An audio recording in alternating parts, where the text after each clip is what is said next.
Our economists are looking for 180k headlines. They're a bit wary of revisions too. That's always very difficult. You'd certainly get a knee-jerk response if we did get something just a little on the downside after a pretty good run. But the unemployment rate should slip back to 3.9%, and perhaps the key is really the average hourly earnings. So that's the one area that the Fed isn't so confident on. I think it'll pretty much take a strong labour market as given at its September meeting. They're not likely to be rattled by this payrolls report or the next one before that meeting. So I think they'll assume that the labour market remains strong at that meeting and proceed with a rate hike.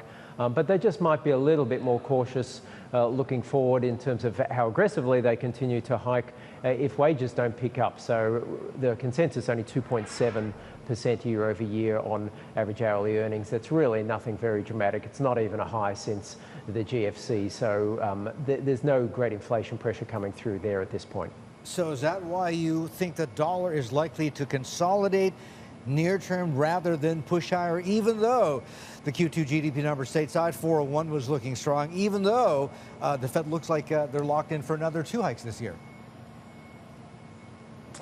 Yeah, so I think it's a pretty bullish dollar story into year end. It's just a case of the next week or so. If we get a bit of a slightly lukewarm payrolls report, then it's not going to get markets fully priced for 2 hikes by year end. At the moment, there's about the low 40s, maybe 41 basis points priced in by December. So obviously we're looking for two hikes. So there is scope for that to be fully priced, but it's probably not going to occur in the next week or so. So the US dollar to consolidate in the week ahead, maybe fade just slightly, but strengthening in Q4. The effect of the bond market and also yields on dollars. Sean, let's talk about that very quickly.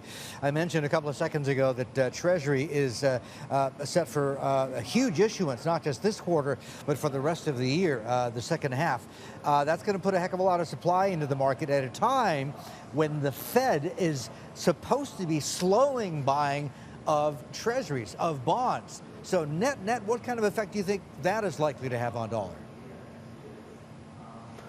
Yeah, so look, you really have to say that it's probably a bit mixed in as much as yields are surely heading higher over the next year or so. As you mentioned, the gaping deficits that the US is running. We're heading to, as you mentioned, $1 trillion and 5% of GDP, which is just extraordinary for an economy that's been growing for so long. But that massive supply should cause upward pressure. But the question is, does that attract foreign demand? I think it's probably going to have to be bought locally because offshore there's not likely to be quite so much demand for the dollar, even though the yields are tempting.